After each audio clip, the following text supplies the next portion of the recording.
जोहोलाव बालिराम बर'नि सानस्रि सानथौ थांना थानाय समाव हारिनि थाखाय जिखिनि खामानिखौ मावनानै गालांबाय दुलाराय बर' फरायसा आफादनि बे आफादाव बे बेसेबांबा मोनसे गोथार हाबाफारिनि गेजेरजों बिथाङा गावनि रोंगौथिनि गेजेरजों गावनि मोनदांथिनि गेजेरजों जातीयताबाद माहारिबादा मा माहारिबादखौ मानो नांगौ आरो बे माहारिबादजों मा मा हाबाफारि मावलांनो हायो आरो हारि थांना थानोब्ला माहारिबादा मानो थाखाय गोनांथि आरो बे माहारिबादनि गेजेरजों बर' हारिखौ जेसेबां गोजौसिम दैखांनानै लांनो हायो बे गासैबो हाबाखौनो दुलाराय बर' फरायसा आफादनि सासे दैदेनगिरि आरो मावथि हिसाबै बड'फा उपेन्द्रनाथ ब्रह्म जायखौ बर'नि बिफा बुङो बिथांनि आगदा आरो आगसि थानानै माब्लाबा उन आरो सिगां थानानै बे हारिनि सोमावसारनायखौ बड'लेण्ड सोमावसारनायखौ आलादा रायजोनि सोमावसारनायखौ हारिनि रैखाथि हारिनि थांना थानाय हारि थामोन्थानि बाथ्राफोरखौ बिथाङा बड'फाजों जेब्लायबो आगानाव आगान होफानानै खामानि मावबोदों। बड'फाया माब्लाबा जों मिथिदों जे बिथाङा उदालगुरि बा बै समनि दरं जिल्लायाव फैनो होनना बुङोब्ला बालिराम बर'नि न'आवनो फैग्रोदोंमोन आरो मोनफ्रोमबो डिसिसनाव मोनफ्रोमबो थासारियाव बर' हारिनि जेंना सुस्रांनाय बर' हारिनि रैखाथि जुजिनांगौ बिथिङाव दावहानि फोथाराव इन्टेलेक्सुयेल वारावनो जा नोङो ससियेल रिभलिउसनावनो जा मास पिपल मुभमेन्टआवनो जा थारैनो जोहोलाव बालिराम बर'नि मोनफ्रोमबो सुबुरुन जोहोलाव बालिराम बर'नि मोनफ्रोमबो कमेन्ट अपिनियनखौ बिथाङा सोङोमोन मिथिनो नाजायोमोन आरो बेबायदियैनो हारिनि डिसिसनखौ जयैनो टेबोलाव आफादनि गेजेराव थांखि आजावनानै हाबा मावलांनायखायनो दिनै बड'लेण्ड सोमावसारनायनि बे फिथाइ महरै जोङो मोनसे समाव बिएसि आरो दिनै जोङो बिटिसि मोननो हादों आरो बे सोमावसारनाया दिनैबो जोबाखै मानो होनोब्ला जोहोलाव बालिराम बर'आनो होन बड'फा उपेन्द्रनाथ ब्रह्मआनो होन बा सोमब्ला बसुमतारियानो होन जेसेबां जोंनि गेजेरनिफ्राय मुंख्लं जाबाय जोंनि गेजेरनिफ्राय सोमावसारनायाव बाहागो लानानै नोरजिया जानानै उननि समाव रुंसारि जाबाय बै रुंसारि जानाय आरो मुंख्लं जानाय जि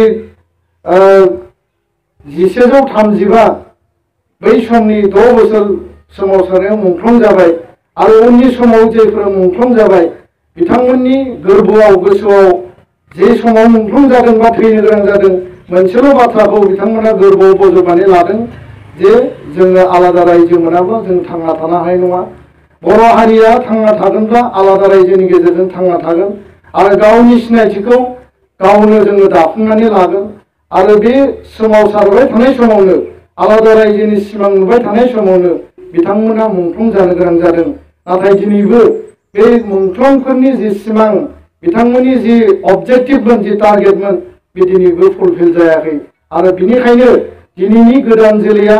दिनैनि थामथि जेनेरेसना सोमावसारनायनि दिनै जोङो सोमावसारनायखौ गणतान्त्रिक भाबै हिंसा गैयालासे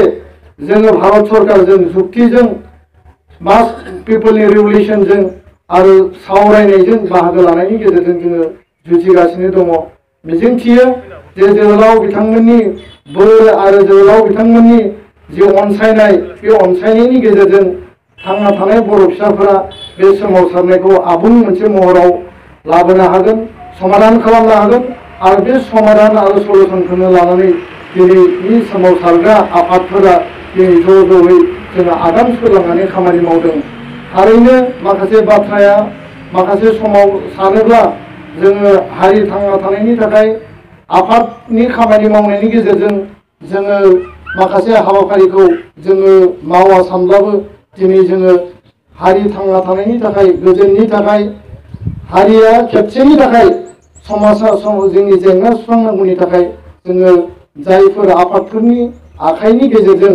जायफोर संगठननि आखाइनि गेजेरजों जोंनि माखासे जोहोलावफोरा मुंख्लं जानो गोनां जाबाय बै आफादफोरजोंबो जोङो खामानि मावफैनो दिनै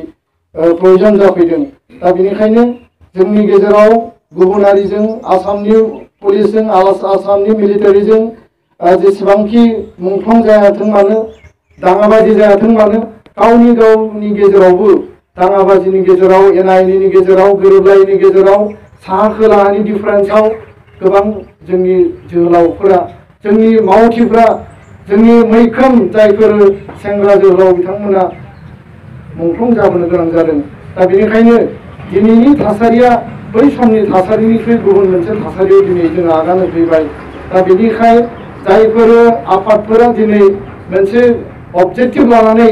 सोमावसारदोंमोन हाथियार दैदोंमोन बै आफादफोराबो दिनै भारत बायदि मोनसे राष्ट्रनि गणतान्त्रिक बेबस्थानि गेजेरजों मोनसे समस्यानि समाधाननि थाखाय जि आइडिअलजिकेल डिफारेन्स दंमोन जाय आइडिअलजिकेल डिफारेन्सनि थाखायनो जोंनि माखासे बिर जोहोलाव जोहोलावजोफ्रा मुंख्लं जानो गोनां जाबाय। दिनै बे आइडिअलजिखौ गारनानै दिनै गणतान्त्रिक आरो संबिधानिक जि आइडिअलजिनि गेजेरजों खामानि मावफैनो थाखाय दिनै बिथांमोनाबो जोंजों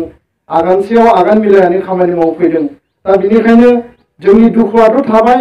जोंनि मोननांगौआबो थाबाय, जोंनि जोहोलावनि जि मावनाय दांनाय सानस्रि सान्थौ बेखौ जों अराय फोथांनानै लाखिनांगोन आरो बिनि गेजेरजोंनो फैबाय थानाय समाव जोङो खामानि मावलांनांगोन आरो बर' हारिनि आबुं जौगानायनि थाखाय गेरेमसा बर' माहारि दानायनि थाखाय जोङो खेबसेनि थाखाय बयबो ज' सोमावसारनायनि गेजेरजों भारत बायदि राष्ट्रजों जों जुजिनानै जोंनि मोननांगौ दाबिखौ जोङो मोनफुंनांगौनि थाखाय जिखिनि खामानि मावनांगौ दिनै जों बेखौ मावगासिनो दङ आरो जोहोलाव बिथांमोननि जि सिमां जि अबजेक्टिभ बे जाहाथे मोगथाङाव जाफुङो आं बेखौनो बुंनो सानबाय। आं गोलाव बुंनो सानाखिसै। दिनै बेयाव बाहागो लानाय गासैनिसिमबो आङो साबायखर बावदों आरो उननि समाव जोङो सम आरो थासारिखौ नायनानै थांनाय बोसोराव जों जेरैबायदि एसे गरजियासलि बयनिबो बाहागो लानायजों मोनसे मोजां हाबाफारिनि गेजेरजों जोङो दिनैनि बे जोहोलावनि मुंख्लं सानखौ जोङो खुंफुंदोंमोन। देग्लाय बोसोराव जोङो एसे थेरगोलै खुंदों आरो बालिराम बर'जों लोगोसे सोमब्ला बसुमतारिनिबो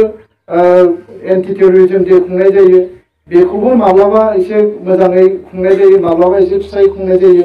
दा बे टाइम आरो सिटुवेसनखौ नायनानै जों हाबाफारिफोरखौ लायो। अकल जों मुंख्लं सान खुंनायाल'